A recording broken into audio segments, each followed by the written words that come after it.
Welcome back to the Get Set podcast, an old girls entertainment production where neoteric meets nostalgia. We are a podcast demystifying the idea of an overnight success while highlighting the array of diverse jobs within the industry with a focus on women in the film and TV space. Today, it's your co-host here, myself, Jessica Payne, and Monique Schwaneman. And today on the pod, we have writer-director Michelle SALCEDO. Michelle is a 2025 Sundance and Rise Back Rise Fellow and a Netflix Shondaland Fellow in 2024, and has just directed Switch and Bait, a thriller from the writer of Inside Man with Russell Gurwitz for Catalyst Studios. And it just won the Audience Award at the Sedona Film Festival, so congrats for that. And welcome to the podcast, Michelle SALCEDO. Thank you so much. I'm so happy to be here. Yeah, thanks for coming on. We're so excited to be speaking with you today. So let's start at the beginning of your story. In your own words, who are you and where do you call home? I am a writer-director and I am based in Los Angeles. And so what gave you that writer-director bug? Did you start out writing, directing, or was it something else that took you into that path?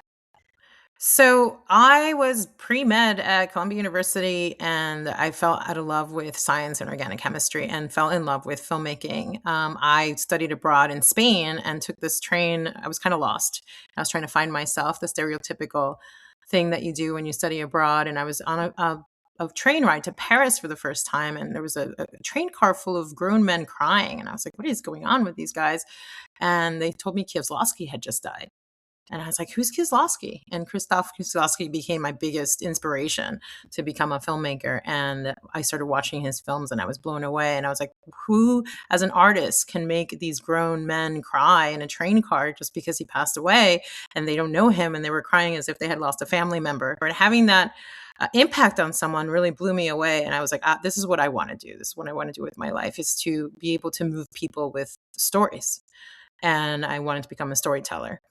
So I started writing. I switched my major to film. I worked on set in Spain on some small films at this film institute. And I really fell in love with writing, directing then.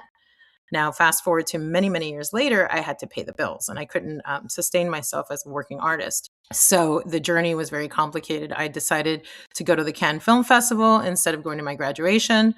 I hustled and hustled and hustled as an intern, and it was through the American Pavilion, and it's a very expensive program. So you actually have to pay to be an intern, but it worked. Yes. So it is a wonderful place. Actually, I still work for them because many years later, they have you come back as mentors if you did it as a student. But it was a life-changing experience because I hustled and got my first job at Miramax Films there and met an executive at Miramax and just completely asked him, like, how did you get your job? Is it okay if I use your name? I was very desperate to get a job because I had no way to financially support myself, which I think that hunger makes you be very resourceful with everyone that you meet. And so I started working there as in the marketing department. I became a marketing executive within a year and a half of being there, which was a crazy accelerated journey into being a marketing executive. But I didn't want to be a marketing executive. I wanted to be a filmmaker. Yeah. So a lot of my journey has been quitting really fantastic jobs and everybody thinking I'm crazy. But I really wanted to write and direct. So I had a series of jobs. I worked at Miramax for 5 years. It was an incredible job. I was a creative advertising director. I was in charge of making trailers for all these incredible independent films of the 90s. Serendipity was my trailer, Gangs of New York. All of those. Gosh. Yeah, I made all of those happen. And Chicago, we won a Key Art Award for Chicago. Wow. Those were all my trailers. I was a little 25-year-old with my own personal assistant working this dream job. But again, deep down, I always wanted to be a writer-director. And even that seemed like a dream job for somebody else that really wanted to market films. I wanted to make them. And so again, I quit that job. Still needed to pay the bills, but I wanted to be more on the creative side. So I became an editor. I started editing reality TV, which sounds soul-sucking, but at the same time, I was getting great skills, making 3 times as much as I made as a Miramax executive, because the truth was the job was great, but the money was never great. And, they really hired a lot of people straight out of college. So there wasn't an expectation to pay them these huge salaries. And living in New York and surviving with that little tiny salary, doing something that I didn't really want to do, which was marketing films, I just felt stuck. And so going into the reality TV, the money was better, which gave me freedom. And it also helped me improve my visual storytelling skills. Because once you're an editor, especially with reality TV, because it's not always shot the best way, you have reams and reams and reams of footage. A lot of the times, the attention that the producers are putting behind the story aren't necessarily what comes out in the raw footage. And so you have to reinvent it. I mean, even with movies, it's like that. They say you make the movie 3 times. You write it, there's a movie. Then you shoot it, that's a different movie. And then there's a third movie that comes out of the edit. So having that third phase and really mastering that third phase of how you can edit footage to create story was so important in my foundation as a writer-director. So I kind of worked backwards. I went from marketing to post-production editing and then back to directing and writing. So it's kind of a backwards journey. But it all is important aspects that you absolutely yes. need to have as like a well-rounded filmmaker who wants to see their films go somewhere. So Exactly. you have the knowledge of how to cut it so it's going to, interpret the vision that you see and the message that you want. And then you also know how to market and brand it so that it actually gets seen or it gets a distribution deal. Like these are all so important skills to have. I also feel like, while, I mean, not that they're not obvious, because I think anyone that's actually in the industry knows how important those skills are. But when you're first learning how to like write and direct, that's not necessarily the first thing that comes to mind. No. A lot of, and especially like in like schools and everything, like mainly what they teach you, right, is the writing and how to take what's in the script onto production day, onto the day that you're shooting, and how to speak with the actors and whatnot. But then again, at the end of the day, you're left with this footage, and then you have to like, Then where does it go? Right. And also what we've another thing that's always talked about, especially in the indie space, is when you start your film, you have to know where it's going. So while it's fun to dream or whatever and like and hope, but really seeing that end vision in mind, both with the marketing and with the edit, is super, super important, and knowing how it all cuts together. Having those tangible and specific goals. Yeah. Oh, I highly recommend that. Just shoot as much as you can without the intention of getting it through the festival circuit or the intention of anybody else seeing it, but just as a practice to make your writing better. And that's why I keep, even though I've done 2 feature films, I find it so useful to do a lot of short films as well, just because the craft is something that is always developing and there's always room to learn with each new story. Each new story has its own needs and challenges. And the more that you do it, the better you get at it. Absolutely.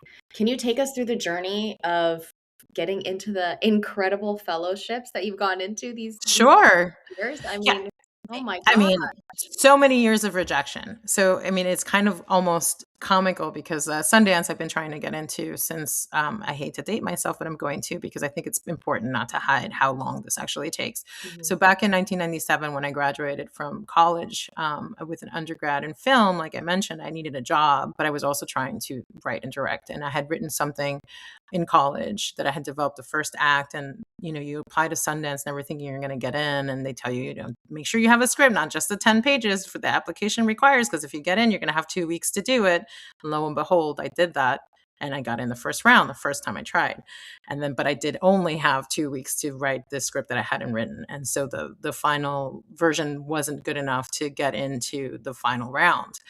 But and I had just started working at Miramax. So I was like writing at night, like taking a bus to New Jersey to stay at my cousin's house. I couldn't afford my own rent. It was crazy. And, all these things that I was doing, paying back what I owed from traveling to Cannes. It was, it was an insane time.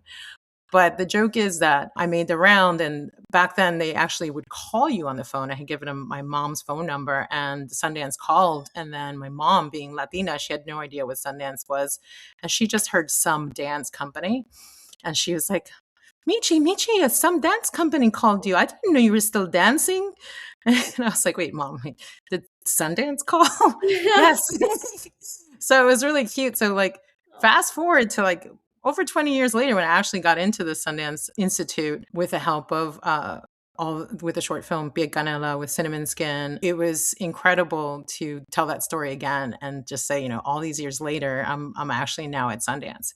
So the first, going to the festival always helps. It was so many things feed off of each other because, again, I had been applying and getting rejected. I mean, I think you have to understand that, and it's not normal for any artist. We're sensitive folks here to deal with rejection, but it's part of the process. And, even in the film festival, when I first applied with Cinnamon Skin, my first film, I was like, oh, it's going to get into Cannes, it's going to get into Sundance. Of course, rejection, rejection, rejection. But as long as it gets into 10% of the festivals you apply to, that is a success. That is considered a success. And it's really, you have to focus on making the best out of those successes. So with Piel Canela, Cinnamon Skin short film, he got into Holly Shorts and won an award.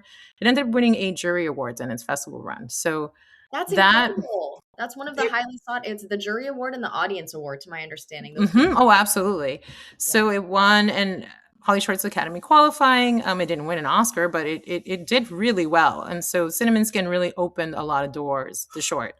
And that's what, in a very indirect way, got me into Sundance. Going to the festival helps a lot because then you meet programmers in person. You never know who you're going to meet, but it all works off of each other. So Josefina Lopez, which was the OG Latina Sundance accepted writer, she did A Real Women Have Curves back in the day. And when she went to Sundance having a film there, she found it to be extremely overwhelming to visit without having gone to the festival. And so she took a bunch of us back in 2018. It's like, I want you guys to just be exposed to the festival because once you have a film here, it's going to be so crazy that it's going to go by as a flash. Mm-hmm. And so that was such great advice. So I started going to Sundance 2018, 2019, met Olga Seguro there at Latinx House. We developed, she knew who I was and then was interested in seeing my work. So she watched Cinnamon Skin. By that time, fast forward again, none of this stuff happens overnight. So I love that focus that you have. So 2018, I meet Olga at Latinx House. I get on her radar, but it wasn't until 2023 at Sundance. We had the pandemic and all of that. But in 2022, I had a trailer for Switch and Bait, showed it to a producer. And so he recommended me for this invite-only Sundance supported institute. I guess it's not really co-production, but it's Sundance Institute and Olga with Latinx House had this fellowship together. And they were asking for recommendations of people who had done films. And so my producer had watched Switch and Bait. And so I was recommended to her through Switch and Bait. So it was just building upon each other. Like this relationship I had with Nosotros then builds on the relationship with Latinx House, which then introduces me to Sundance again, because they had forgotten about me 20 plus years later from that phone call. They'd gone through like 5 different leadership people. And so you just have to have the resilience and the patience. Really, it's about patience and just, being, having real connections at these festivals too, not just being transactional about who you're meeting, like making sure that the person you're talking to, you're giving them eye contact, not searching the room to see what other person you could be speaking to, but having that sort of one-on-one connection that you become memorable and then they follow up with you. And so Olga remembered me from when she had met me. And then so many years later, when she watched and had her team watch my films, I was accepted to this first Sundance Institute fellowship, which was actually episodic. It was a shadowing program, but also because it was sponsored by Sundance Institute, there was support through Sundance Episodic. So then I got noticed by Sundance and I showed up to all the Sundance fellowship meetings. It's really important. It's really important to be very present for your fellow cohorts in these fellowships because they all build on each other and you become a family and they notice when you give back. So it's not just you showing up and getting from the fellowships, it's you giving back to the fellowships. And when you do that, when you finally get into one of these fellowships, they notice that. And so then I got invited to apply to a second Sundance Institute fellowship that is more purely Sundance. So that's the one that is called an Artist Accelerator that actually got me the grant to go back to Cuba and go visit Dominican Republic and shoot with my producer, AJ. We got a bunch of footage to then continue to make the feature film. So it was one thing building after another. So even though that short film didn't get into Sundance, the programmers remembered it. And because I went to the Sundance Film Festival, even though I didn't get in, I had and I would do this thing that is so like, I'm from Miami, so I feel like a cheap club promoter. But like literally when I go to all these film festivals, I don't care how small they are, I have flyers. paper little flyers. And this is again the Miramax days, right? Because marketing, Miramax taught me a person has to hear about a film a minimum 7 times before they remember it, and see the same image 7 times before they remember it. So I use this knowledge. I mean, it's so different now with Instagram and rolling, but I feel like that doesn't really like stick with you. So having a paper picture of the key art on one side and then all your information on the other side, whether it's your phone number, your email, your Instagram handle, this creates marketing around the film. And by the time I was done, I was handing out these flyers at Sundance. People thought the film was at Sundance at that point. It hadn't really been accepted. It was highly regarded, but it wasn't part of the thing. And it was just, rather than a business card, this was the way for me to talk about my film. And then they were left with this image, and then they would remember to check out the film, whether they had seen it or not. They remembered me and my association with the film. So this pays off years and years later. So that was sort of my hack. And I feel like I liken it to like a cheap club promoter in Miami when you're at South Beach trying to have a good time, and he comes around and gives you this flyer, but it works. It It's does. my getaways. We're crowdfunding for a feature film right now. And it's so funny because Mo we have these business cards, and one side is like our Get Set podcast. The other is literally our crowdfunding. Yeah. And it's, handing it out. And again, it's one of those things that I feel like sometimes people aren't memorable, I guess, because if you're meeting all these different people, you may get lost in the face and the name and everything, but your film title is going to be memorable, or the image is memorable, or your passion behind whatever you're speaking about, the themes of your film. They'll be like, right. Oh, that one was about a mother-daughter relationship, and I remember that they told me about this. And then so to have a business card that's not just your own, I don't know, you, I mean, obviously I'm sure that on the other side it was like promoting you or whatever it was, but also to have an image of your what project you're connected to is really, really smart. Yeah.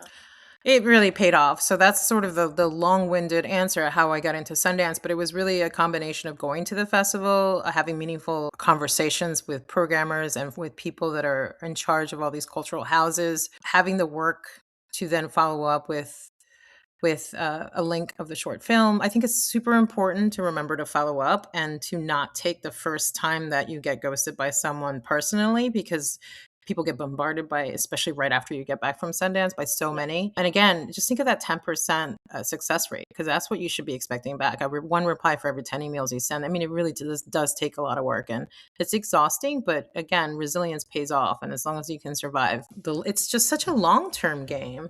And when you look at the trajectory of my successes, it feels like a lot of success very quickly, but the day-to-day has been a challenge to just kind of hang in there and watch these things pay off, because you do your first short film, you're like, oh, I went to Cuba. The acting, I was very lucky with my cast. They were phenomenal. Everyone was really inspired. I worked with 2 incredible DPs because of my relationships, because of the fact that I had worked at Miramax and I had been an editor for 15 years. I had developed these professional relationships with these incredible cinematographers. I also bartered with them, though. See, I edited, while in between gigs, I edited this whole documentary for them for free, and to build a relationship. So like, you also have to give a lot of free work as you build relationships, because it's important to understand that if you do that for someone, they're going to want to give back to you. And I don't mean that to sound transactional. I just mean it's almost like karma, right? So you do something for free, you work really hard on something.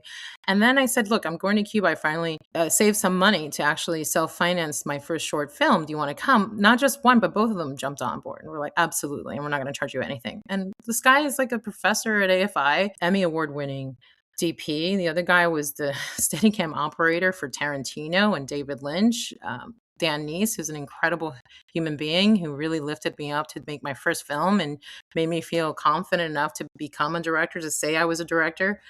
All these beautiful things that happen that are, people chase these accolades. They chase the Sundance Institute. They chase, I do, and I love them. I'm just saying, but you have to look at celebrate your little successes along the way. And having someone like Dan Neese sign on to do my first short film in of itself is like a huge career achievement. And so that really opened up so many doors. It really made me the director I am today, because he taught me so much about being on set and being a good person, and just really, the story is king at the end of the day. You do it for the story, and the better the story, the easier your job is as a director to bring about the beauty that can be captured and also inspire others. This is just like hyping me up. I think it's you touched upon so many important things, but especially as you're learning and as you're building your network and your relationships, you did just touch upon something really important where it's just being a good human being. And you can have all the skills, you can have a wonderful story, but people are going to continue to want to work with you because you're a great person. And how do you, as a director, assemble your team, and what are some of the core values that I think are so important that you bring to your set? I think it's very important to lead by inspiring and not by intimidating. I think that's key. And I think having a lot of creative meetings beforehand, watching a lot of films together beforehand to see if you have similar tastes is really important. Going to coffee, talking about the films that you love, seeing if they have that spark, that little passion spark that they'll do this because they love films. And that's how I assemble my team. Like if you look at my producer, AJ, and I have like very similar tastes in filmmaking. He's an incredibly generous person. He's another person that does a lot of work for free, knowing that in the end, it's all about getting the film done. But then I try to take care of him by getting him paid work. So it's just the whole like looking at the big picture and trying to see like, yes, for your first film, you can ask for favors, but make sure that you're also giving back. So whenever you're assembling your team, it's like, okay, what do you need from them? But what can you give them back in return? So, and that never ends. It's always like that. It's always like, okay, maybe they're going to cut their rate, but this is going to be a super fun art house project that's going to win some awards and hopefully, and has the potential to be great on their portfolio so that you don't feel like you're just asking them. They're also going to get something from it. So for example, for my short film, I didn't have the budget because I was self-financing to have an incredible costume designer, but it's a period piece. I really desperately needed one. I was trying to just cobble it together with my own personal skills and memory, but I was doing a very bad job of it. So I was at the National Association of Latino Independent Producers, NALIP. Again, all these networking events are very important because you meet other artists. So I met this incredible costume designer, Jen Martin, and she hadn't gotten into the union yet, and she really needed something of a calling card. And she fell in love with the script. Her specialty was 40s and 50s. So she came along. And again, didn't work for payment, but worked for the ability to get this on her reel. And she did. She got on her reel and she got into the union and she got a lot out of it. So it's asking for favors, but knowing how you can give back, because payment isn't always monetary. Sometimes it's in mentorship. For example, we just went to Las Vegas and worked with the University of Las Vegas to shoot one scene in Cinnamon Skin. And we used a volume stage for the first time. Taught a screenwriting lab there at University of Las Vegas for a week. And they invited me to come back as this visiting filmmaker. And I shot my one scene from Cinnamon Skin, but I used a lot of the students that were in my class. I'd taken my screenwriting class. And in return, I gave them all my personal email and I offered to mentor all of them. And I do that. I mentor all my students. And so they can always come to me for script notes. They can come to me for an hour of like, ask me anything. I will give them a bunch of links of what fellowships to apply to. I tell them about my journey and how I got into those fellowships. So it's all about trying to figure out how to give back when people work for you for free. But in terms of assembling my team, again, I've worked with a lot of different teams. So for Cuba, like I said, was collaborating with those two incredible cinematographers for my first film. My actors, I cast the whole film in Cuba for the most part. And that was an in-person casting call. And as soon as a couple of actors walked in, I just knew it was them. And then I had met the lead here in Los Angeles, and she's also Cuban American from Miami. And so we clicked right away. And she was like, my dream is to be in a movie in Cuba and be the lead. I was like, my dream is to direct a movie in Cuba, and I want you to be my lead. So that was like kismet. Oh, I got goosebumps. And that she's still my muse. We just worked again. We hadn't worked together in 8 years.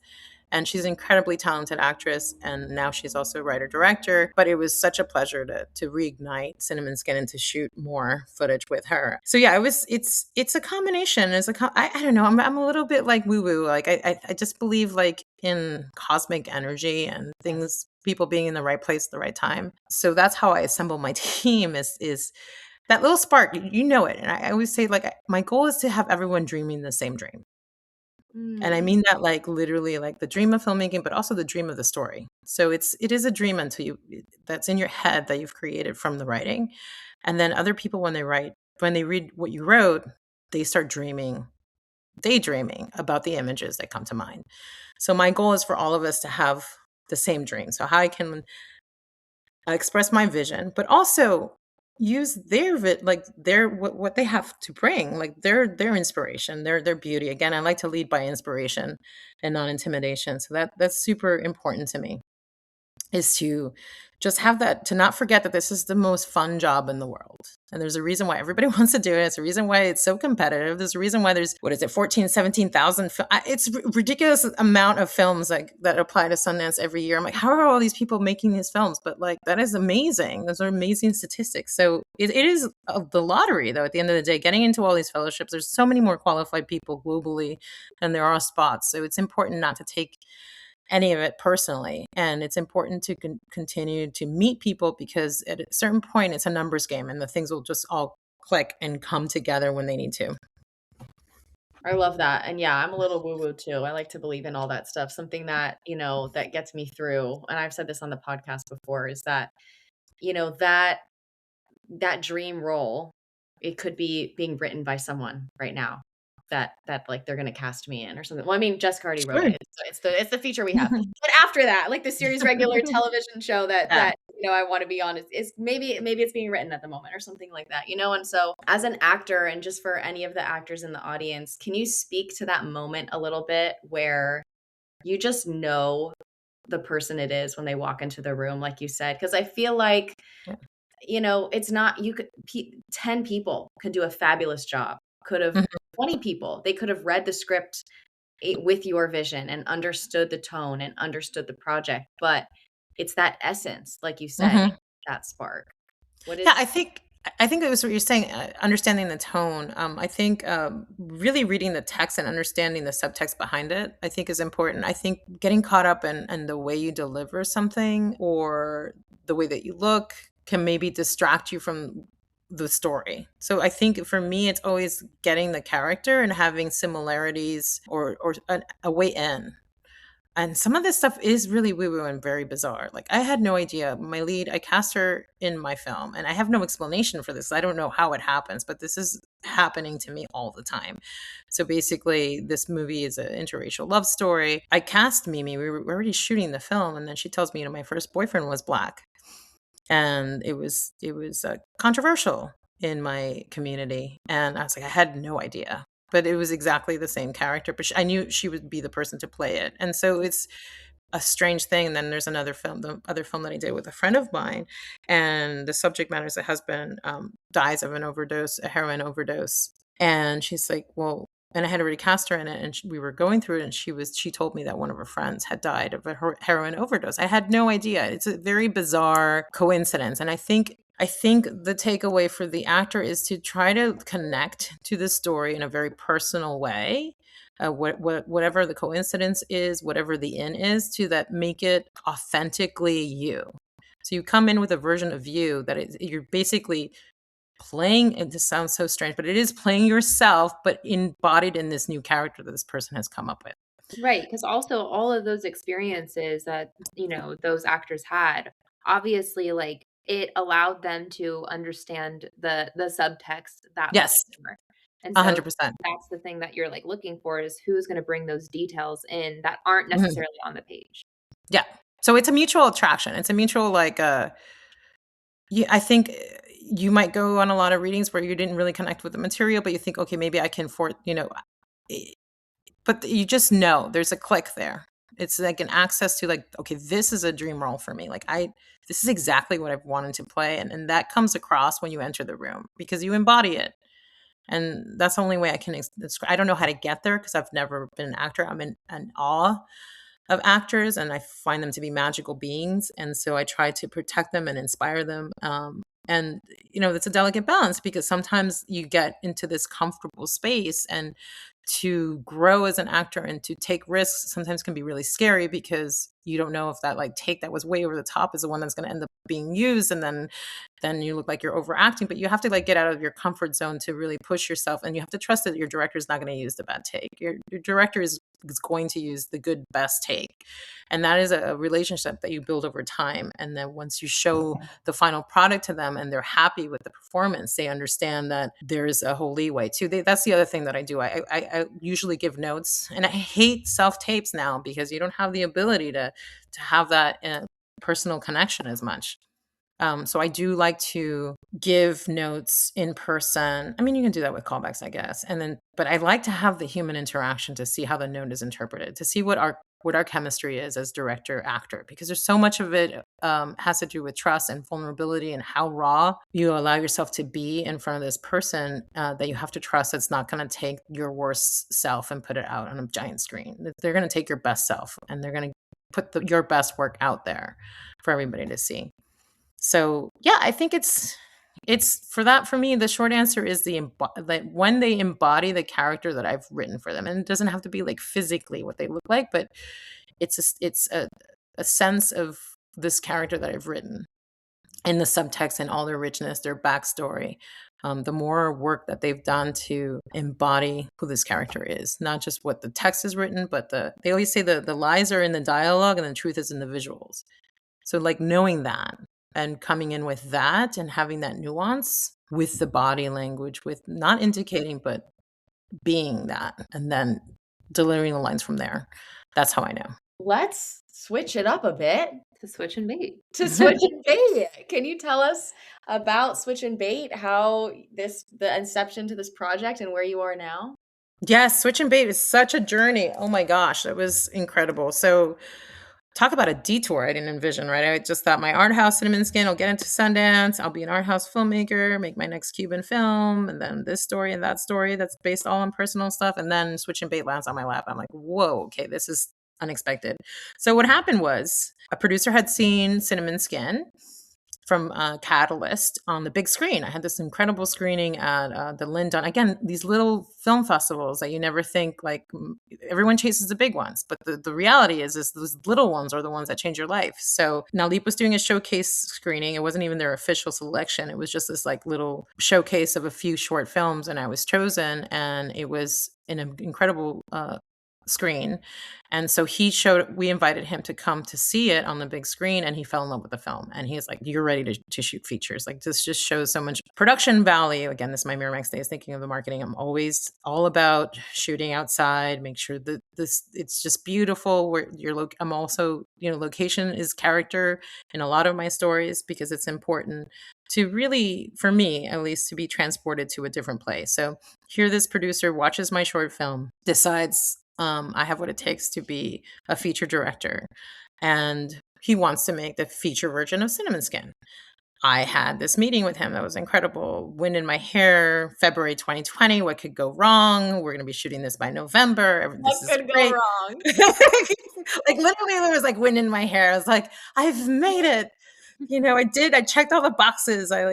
Short film awards, producer, feature, blah. Yeah. Okay. Nice try. I'm still trying to make this film. So anyway, that was 2020. He didn't forget me. I had made this micro budget feature after my short film with the same cinematographer for $6,000. Got a bunch of friends. Went to this beach house that's in my husband's family for years. We get it for the month of July. All my starving artist friends have always gone to vacation. I was like, this year we're all shooting a film for no money.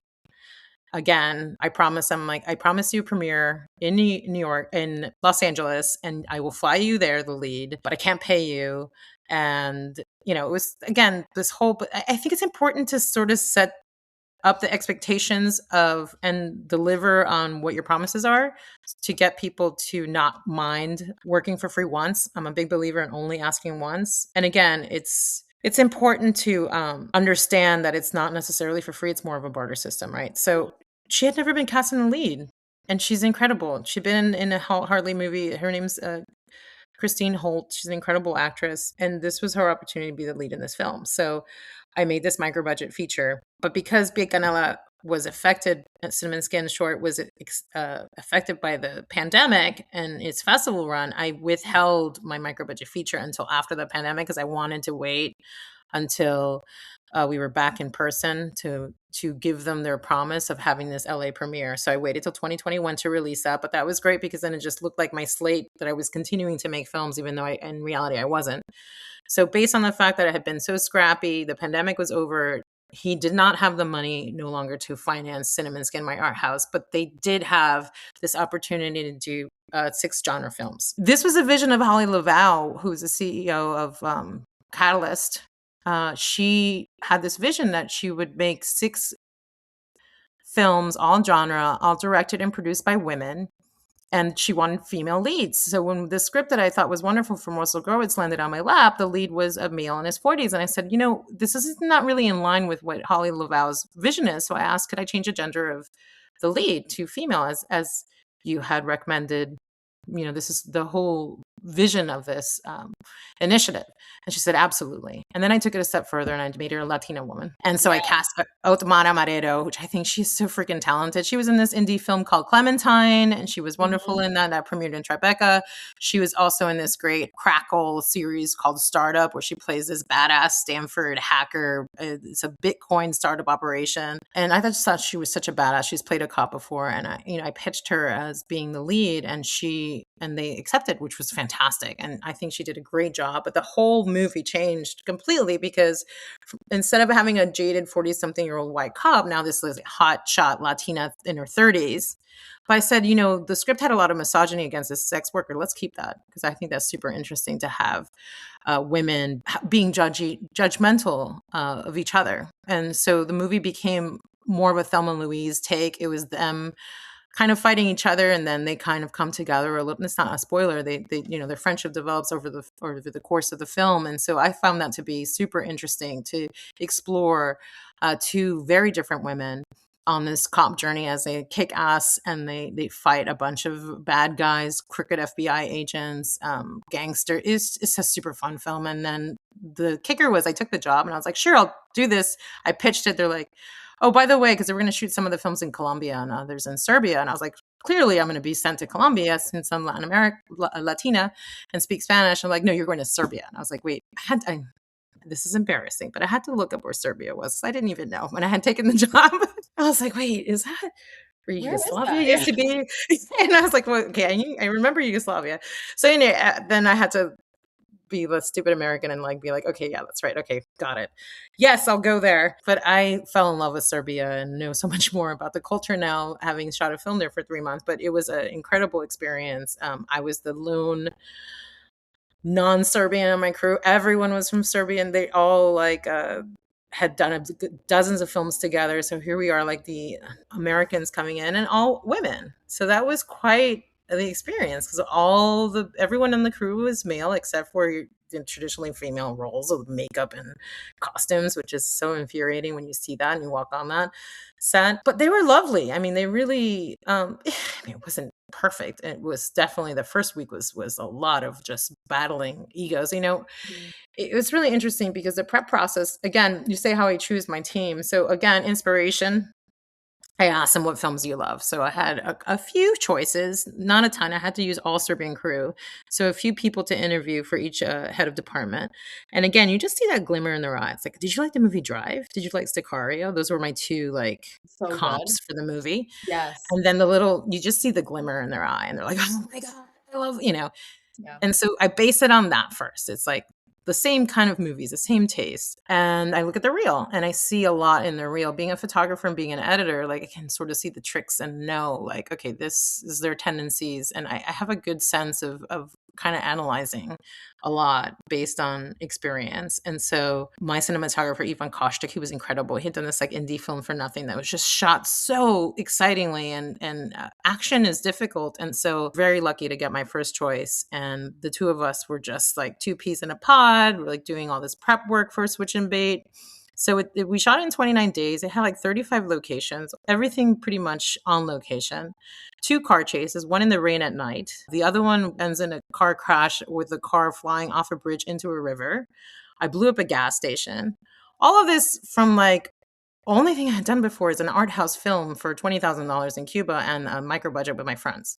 So it was a huge jump. Because they believed in you, though. Yes, they That's did. They like did. you've said this multiple times throughout this interview. I'm not sure if you noticed, but you're like, well, when we did this and they didn't forget me. Well, I met them here and they didn't forget me. And it's like, no, who would? You know, but yeah, like, Aw, thanks. That's really well, sweet. but seriously, they you met you were, passionate and knew what, had a clear vision, clearly talented. But anyway, sorry, but continue. No, Yeah. but No, I love that. I love that. Yeah. just to also point out, I did want to say what was so interesting again is talking about your leadership, and I always say like there's a difference between a leader and a boss, right? And it's Mhm. very similar to how you align of like inspire versus intimidate. And yeah, it's just interesting and amazing when you said like at the beginning there was some pushback, but then obviously you earn the respect of everyone in the room through working. So even if there is, some tendencies towards, I don't know, maybe misogyny, maybe whatever, who knows what it is, but, or, just wariness of a new person coming in, you earn the respect of the room and then they start listening Absolutely. to you, which it doesn't Yes. always happen. Sometimes you have to prove it a little bit and you proved it. Yeah. So Absolutely. You definitely have to prove it. And it's interesting because reading the room is so important. And I was so intimidated by all the stunts I had to do and all the prep work I had to do and all the locations I had to find because this takes place in Detroit and it's a cross country adventure in America. And I'm shooting it in Serbia. So I had to put on my like, oh my God, what does America look like? Luckily, because of the pandemic, I've driven across country 4 times with my entire family. So I have a really good sense of what the country looks like. So originally, the script was written for the Southwest, and I moved it to the Northwest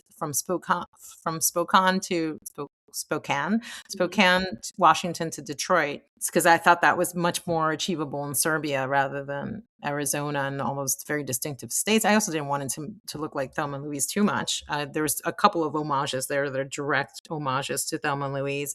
So I had so much on my plate, and what I didn't know that first week, which I was really unprepared for, was the psychology involved with leading a crew of 100 men. Well, Oh my God. That's and like I'm not a director, but that sounds like a nightmare. That's we did. I mean, they maybe like it's like they like coffee and cigarettes, so there you go. I like good food. There's that commonality. They weren't into Cuban music at all, which that was like my kryptonite. I was like, wait, you're not okay. That didn't work. I usually like turn on the Bad Bunny It and usually start gets the and start vibes up. Yeah. that did not work. There's this incredible footage of because I was Cuban and my lead was Cuban American too. So my producers were lovely and they decided, I mean, best of intentions, but probably a horrible idea on the last day of the shoot to hire a salsa band for lunchtime. And we were like, I don't know, an For hour the two of behind you. maybe. And then there's like this salsa band like waiting for us. And all the Serbians are like, we have so much work to do on our final day. And then they start like, then of course they start performing and then me and the lead start dancing, and if you look at the footage there's all these angry Serbians surrounding us like we need to get back to work. Like, what is this dancing? We shall not dance. Oh, But it was kind of funny. Yeah, it was hilarious. So yeah, you just have to understand the culture. You can't like be there ignorant, like, and that's what all the prep is for, is to, the first word I learned was thank you in Serbian, fala. And I learned how to spell it. I learned how to say it. I learned how to say, and it wasn't out of necessity. They all speak English perfectly, most of them. But I think it's super important to learn, hello, thank you, good morning, good night.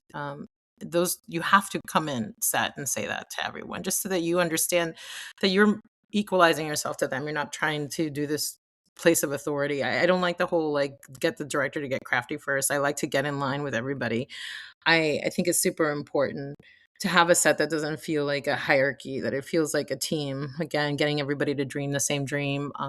My sound recordist became a good friend. I mean, there were some rough spots because you have a lot of, when you get everyone to dream the same dream, not sometimes people aren't dreaming the same dream and they have their own vision of how it should look like. And I love my DP, but we definitely got into it a couple of times because he had a different vision for the bad guy. And I worked with this incredible actor, Fedja Stukin. He's just absolutely just mind blowing. Another thing with working with actors, I like just going out to dinner with them or lunch or coffee and just like talking.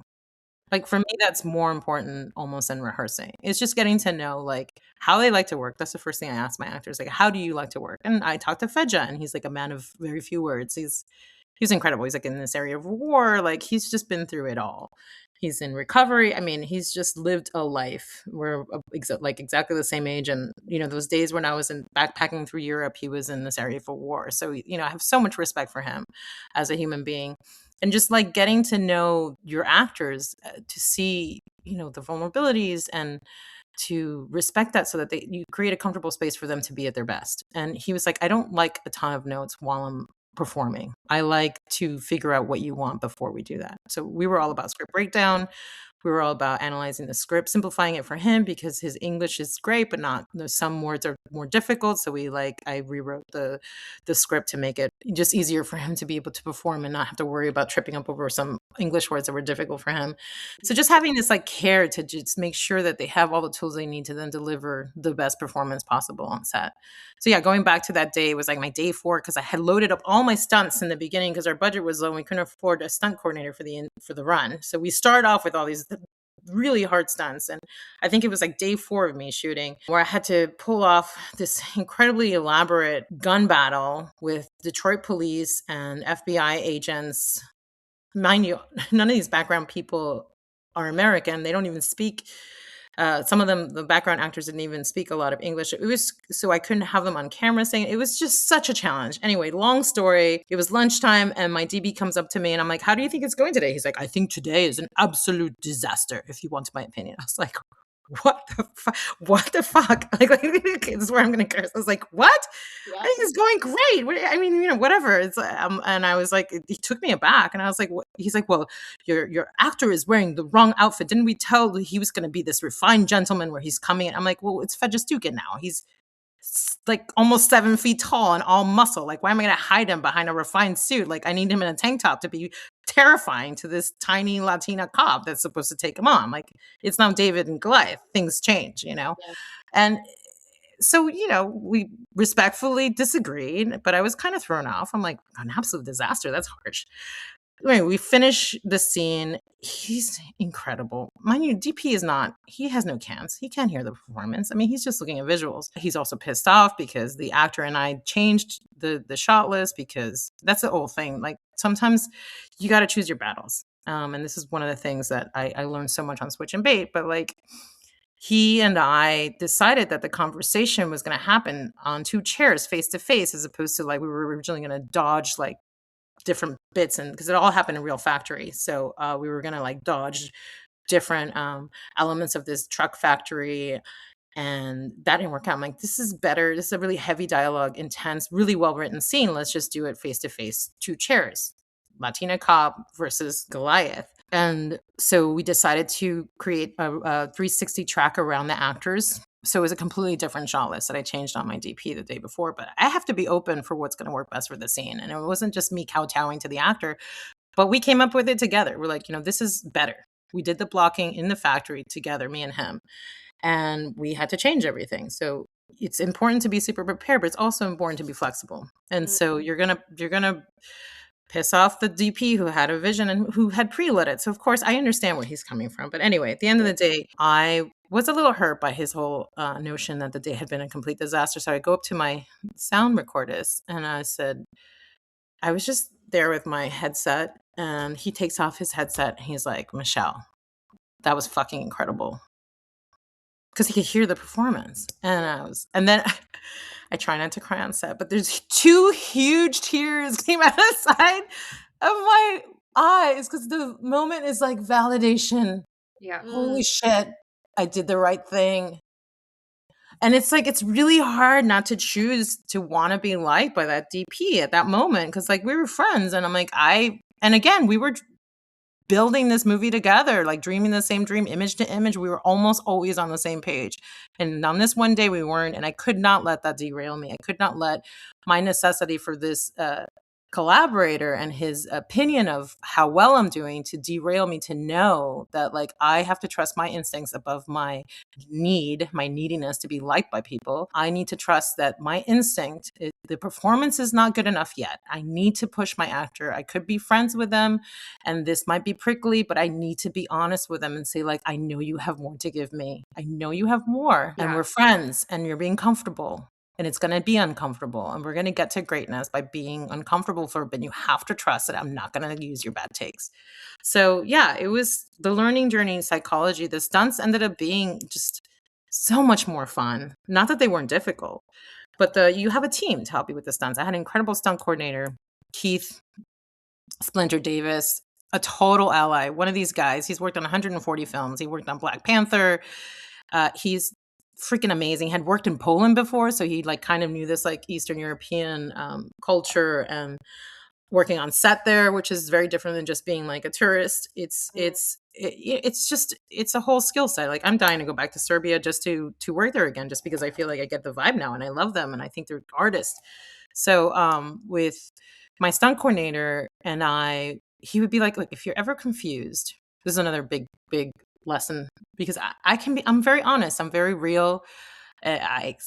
People can tell if I get stressed out on set. I don't think that is, well, I used to not think that was a deal breaker. Now I do think it's a deal breaker, honestly. So on my first rodeo, I was very used to just being myself on set. But when you have a crew of 100, you do have to kind of protect yourself and surround yourself with your couple of allies, right? Where you can show 100% of your vulnerability. I don't know if this is a woman-man thing. It might be.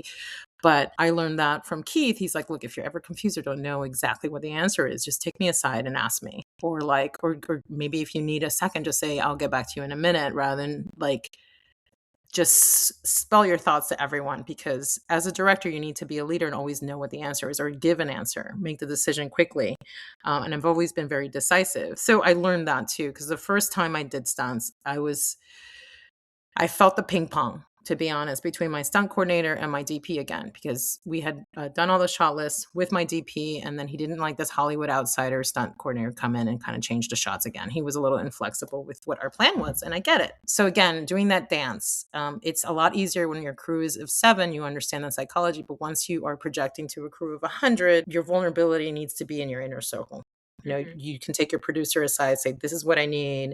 This is where my blind spot is. You know, who can I get in here to help me with my blind spot? You know, it's a lot. But at the same time, I remember a couple of comments that I had from, we had one AD that organized a schedule, and he did a kick-ass job. And we did a great job, the DP, me, and the AD, to really be aggressively optimistic, but still have a fail safe to make sure that I get the coverage I need. That's the thing is, with an editor, I'm always really stingy with my shot list, and I know kind of what I can live without, but I also am super optimistic, and I dream big. I dream really big. So, you know, there's always a battle between the big dreams and what's achievable in a day. So, you know, that's a delicate dance that you have to have with your entire set. So in order to have that sort of vulnerability, flexibility, open communication, you have to figure out who your inner circle is and who your allies are, because you don't want flexibility and openness to be misinterpreted as weakness or lack of decisiveness or inexperience. Yeah, all of this, thank you so much for sharing this, because also this is all stuff that you can't really learn until you do it. You know, it's not something that's like that, you know, you can learn about how to make a shot list. You can learn about, you know, when you're first starting out, like kind of outside of things. But yeah, the people management skills, like that doesn't happen until you get people to manage, you know? So that's all super, super important. What has been like the biggest reward, do you think, with this film for you, either personally or with the film's success that it's been having? With Switch and Bait? Yeah. Specifically? I think premiering it in New York and showing it to all my like friends and colleagues in New York, all those people I worked on all those reality TV shows on, showed up from the BBC. My colleagues from Miramax showed up, my old friends from NYU. I went to Columbia, but I had a bunch of friends from NYU that I hung out with because we all worked at Miramax together. All of my OG friends that like know me as an art house director, watching it And then combined with this, it's basically the audience reaction to this film has blown me away, because I see all the flaws, and just letting go of those, because the fact that it won the audience award and the score was like 4.99 stars, I'm like, I'm humbled by the fact that they thought it was that good. And there was this silence in Sedona after the movie ended. I was like, oh my God, they hated it. And this one guy just takes the mic, he's like, wow, you'd made something different. This is better than most of the things I've seen on some streamers. I'll leave unspoken because they are people that give me fellowship, so which I adore. Which is great. That's what the dude said. I didn't say that. Yeah. But anyway, it was just to see the audience finally watch it on the big screen, because we ended up, funny enough, with the Sicario guy doing my sound effects, because it was slow during the strike. And so I got an incredible team. So yeah, just being able to share this with audiences and seeing the reaction. A lot of women love it because it's so empowering to women. People just dig it because action is fun. I really want to do action again. I really had a good time, like, figuring out how to throw a car off a bridge and blowing up a gas station. We did it all practically. There's no VFX. So it was super fun. So that's my biggest takeaway, is sharing it with an audience. Amazing. Well, we love, you're doing so much, but we do love to manifest on this podcast. So whether it's a 1 year, 5 year, 10 year, is there a goal or something that you have in mind that you could share with us about, like, this is where I want to be and this is what I want to do, whether it's a similar or a different genre? Or well, I want to what I've developed with Right Back Rise, which has been an incredible fellowship. I highly recommend Right Back Rise. They have been, I always call the Sundance is the nurturing of the bird in the nest for the artist, and Right Back is that kick out of the bird's nest once you're mid-career that makes you fly. And I really believe that about these fellowships. I think you need them all to, like I was saying, it's all about building one thing, one step. But what I'm manifesting is for the film that I developed at Right Back for a year free agent to be in production in 2027. And by that time, Cinnamon Skin is in the can and applying to the Sundance Film Festival. That is what I manifest. What I want for the next year is for Cinnamon Skin to finally be done and for free agents to start. Amazing. And we want that for you, and that will happen. Yeah. Thank you. Thank you. We're so excited. So people can follow you on Instagram at Michelle Salcedo Farnham. Is there anywhere else you want to direct people to so they could follow your work? Sure. I have a website called Michelle Salcedo Director. So it's just my name and then the word director.com, which I throw things up. You see a lot of my behind the scenes. And I'm on my email's available for now until I get super famous, and just cold email me and I'll give you until I get super famous. Okay. That was me being woo woo. Not if. Because it could happen tomorrow. Yeah. So take the email down before she makes a new one. Yeah. All that information will be in the show notes down below. And you've literally given us so much, like, advice, so much to work with. It's amazing. Thank you so much for sharing your story with us on the Get Set podcast. Sure. It was lovely speaking with you. It's lovely speaking with you too. I hope I didn't just ramble too much, but I hope I answered all your questions. No, it was all super valuable, extremely valuable information. And yeah, we're just so excited to follow your journey. Thank you so much. And yes, check out Switch and Bait. And thank you so much for having me on this incredible podcast. I love the focus of it. From the trajectory is always so complicated and different for everyone. So I just want to inspire people, and I'm always up for mentoring people. So DM me, whatever it is, follow me. I'm happy to give back. And don't give up. It's a long journey. It's a long journey. You're in it for the long haul. If you're in it, you're in it for the long haul. Absolutely. Thank you so much. Yeah, thank you. Go Get Set. The Get Set podcast is created, edited, and produced by Jessica Payne and Luni Schwaneman of Old Girls Entertainment. Original music composed by the incredibly talented Kyle Hall. You can follow him on his social media at Kyle Hall Music. If you vibed with this episode and our mission of bringing to light different career paths within an industry, especially for women, subscribe, leave a review, and share us with a friend. Thanks, friend.